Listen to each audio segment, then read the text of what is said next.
Sabe que ontem eu aprontei uma que fiquei com a cara de tacho. Eu tava fazendo um comentário no Jornal da Band. Eu tava fazendo um comentário no Jornal da Band, falando daquele... O Barão trouxe uma reportagem sobre a eleição americana, os desafios, as dificuldades, né, o clima que tá lá, que tá complicado, né?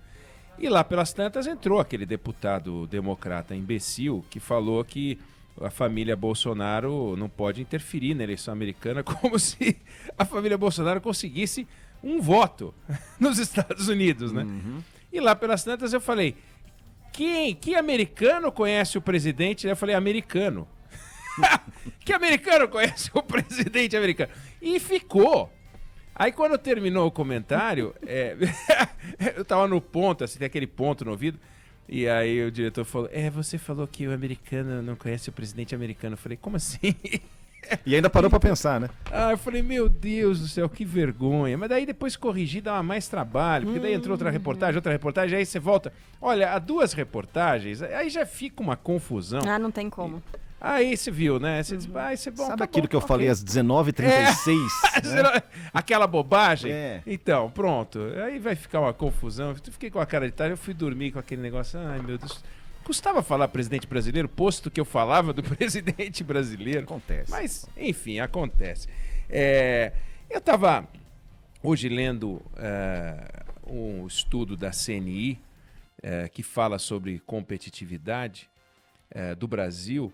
E aí fiquei pensando, né? O que faz um país ser um lugar legal para a gente trabalhar, para a gente viver, para prosperar, para progredir, para criar filhos? São vários itens. Eu comecei a listar os itens.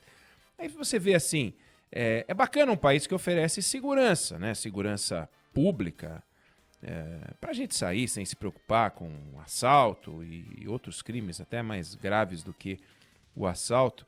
Segurança jurídica, né? Você vai assinar um contrato com o plano de saúde, você não tem que ter medo da letrinha, né? Não deveria, pelo menos.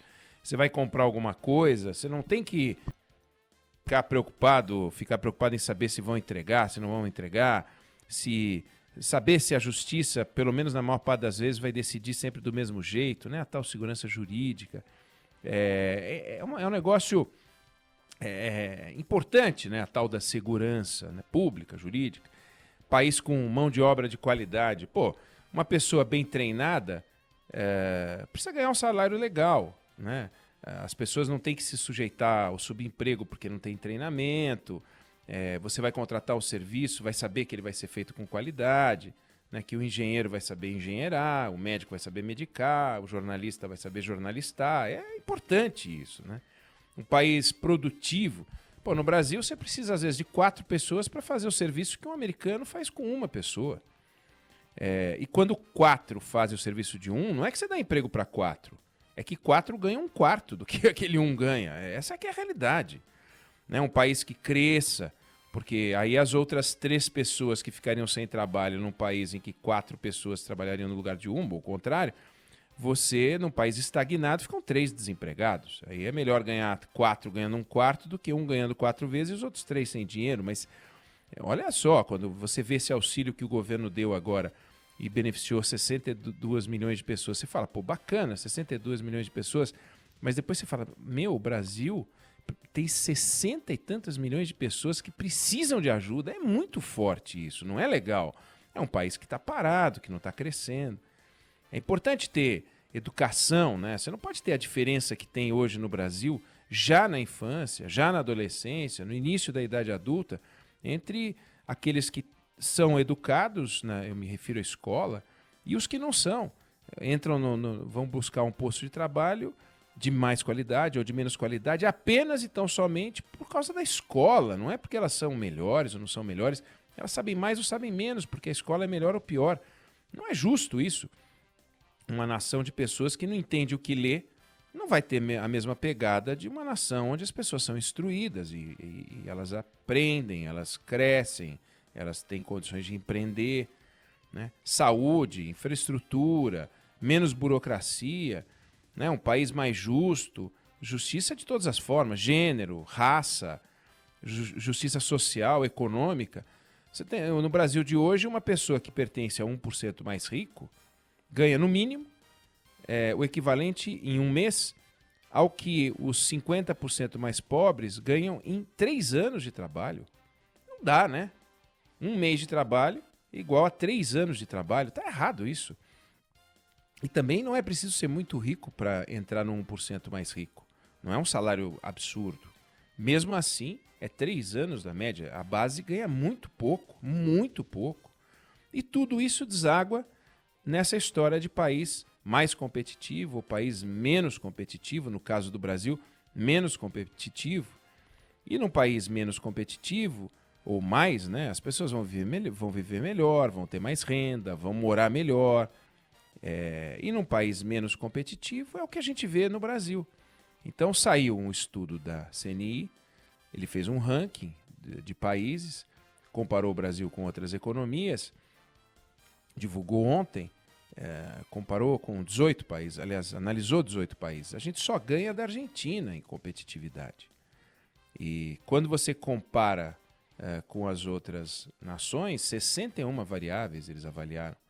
No topo está Coreia do Sul, Canadá, Austrália, mas aqui falta tudo, falta segurança jurídica, sobra burocracia. Burocracia, a gente fala disso, quer dizer, eu não falo disso há 50 anos, mas eu escuto isso há 50 anos. E a gente escuta falar burocracia, desburocratização. Falava-se disso no governo Figueiredo, falava-se disso no governo Sarney. Todos os governos criaram modelos de desburocratização. Esse governo também tem projeto para isso. E aí você pega o mapeamento da CNI, a gente tem algumas colocações razoáveis com inovação, tecnologia e tal, mas quando você vê modelos de financiamento para produção e tributação, nós estamos lá embaixo. Quer dizer, você pode ter um país que é pouco competitivo porque não tem terra para plantar, por exemplo. Né? Você fala, poxa vida, não dá. Ele tenta plantar, mas ele não tem como competir. Não tem espaço para ter indústria. Vive numa região de terremoto, né? Está perto de uma fenda geológica, tem furacão, peste de todo tipo, guerra civil. Sei lá, se a gente vivesse no Afeganistão, na Síria, talvez não fizesse muito sentido cobrar do governo medidas para aumentar a competitividade. Você tem tanto problema para resolver que competitividade é uma discussão exótica, mas no Brasil, né? Como pode? Como assim o nosso foco central de problema né? Tá aí, competitividade e esses outros itens que eu falei. E qual é o problema central? É o Estado. Quer dizer, a estrutura que a gente montou para organizar a sociedade virou o principal motivo do nosso desajuste. É louco isso. O Estado a gente criou para nos organizar e daí ele nos desorganiza. Então você tem uma educação gratuita da base ao topo, porque tem essa opção, mas não ensina o suficiente. Um sistema de saúde que é dos mais ambiciosos do mundo, aliás, mostrou valor no combate à Covid, mas você olha os indicadores de qualidade, são capengas.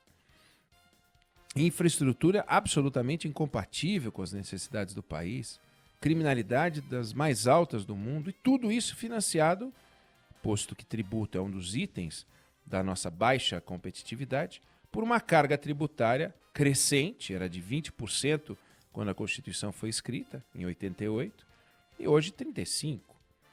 Então, um modelo de tributação torto, que agora o Congresso se prontifica a discutir, vamos ver se vai sair. Tem uma pesquisa feita pelo Instituto Brasileiro de Planejamento Tributário com 30 países, 30, com maior carga tributária. Eles pegaram os 30 países, o Brasil é o que menos transforma tributo em benefício. Então não é só que a carga é alta, é que não vira benefício para a sociedade, ou pelo menos na comparação com os outros países, é o que menos transforma. Então, a gente é guloso e doente, porque a maior parte do dinheiro não vai para a sua atividade fim e mais, a maior parte da tributação brasileira incide sobre consumo e salário e isso desestimula a produção e agrava a desigualdade. Num país desenvolvido, você tributa o patrimônio e a renda. Quer dizer, a renda das pessoas, renda do capital, patrimônio, aquilo que as pessoas realmente conquistaram. Agora, quando você tributa salário e consumo, a coisa fica complicada. Então, no Brasil, se a gente somar arrecadação de tributo de consumo e trabalho, dá 2/3 da arrecadação. 2/3. Na União Europeia dá 1/3. Quando você tributa consumo, o pobre e o rico pagam o mesmo valor pelo bem. Daí porque se diz que é injusto o nosso sistema. Não é justo que um pobre e um rico paguem a mesma coisa. O Estado que faz com que o pobre pague mais proporcionalmente do que o rico, está agindo de forma covarde. Ou faz sentido que só uma pessoa que ganha menos de R$2.000 seja isenta do imposto de renda? E que uma pessoa que ganha R$2.500, R$3.000 já tenha que pagar o imposto de renda com uma diferença de R$500 aí, ele tem renda, ele é considerado renda, imposto de renda. Mas que renda? Que renda é essa? Você pega uma família com renda de R$4.500, ela paga a mesma alíquota de uma família com renda de 20 mil. Está errado, não está certo, não é justo. É um modelo injusto.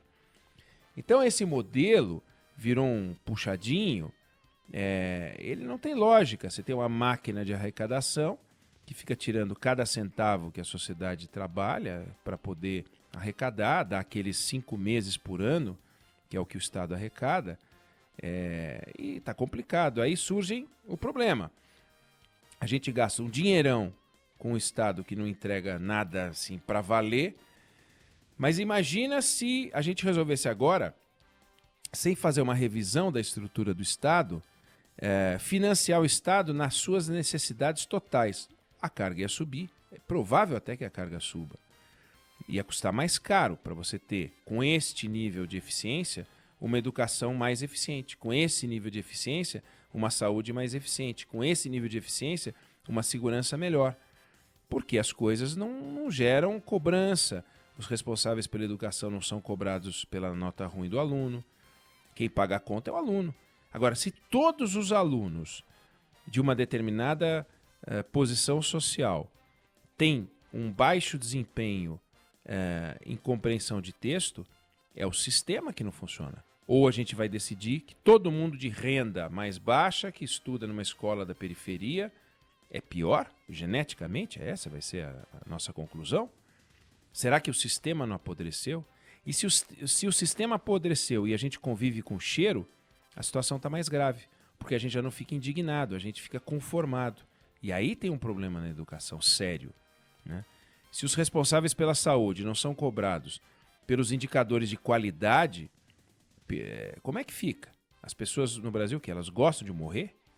Não faz sentido um negócio desse. Então a gente precisa olhar para a gestão do Estado e atacar uma reforma dentro desse Estado que o governo prometeu e até agora não entregou. E que eu acho que tem que ser uma das grandes discussões, né? É importante a gente enfrentar as discussões em paralelo. O Rodrigo Maia chegou a comentar algo assim, mas beirou, que é você fazer a reforma administrativa e a reforma tributária. Não as coisas descasadas. Você mexe nos tributos todos para financiar um Estado que você não sabe que tamanho tem, mas sabe que produz um Brasil pouco competitivo, um Brasil onde a segurança jurídica é baixa, um Brasil onde a segurança pública é baixa, onde a educação não tem qualidade, onde a gente é pouco produtivo. Então esse estudo da CNI, que passou meio pelo noticiário, alguns deram, outros não deram muito interesse, até porque o estudo é recorrente, mas ele está mostrando que a gente tem um grande desafio, porque um país que não consegue competir é um país que vende menos, é um país que traz menos dinheiro para cá, é um país onde o PIB não cresce, porque se você faz o PIB crescer, a porcentagem da carga tributária mantida, inalterada, vai aumentar o orçamento do governo e vai dar condições do governo de poder fazer mais com a mesma porcentagem, porque essa porcentagem vai significar um volume de dinheiro maior. Então é um estudo importante, merece ser olhado, merece ser monitorado, porque estão aqui colocadas as questões do Brasil. Não tem nem nada novo no Brasil.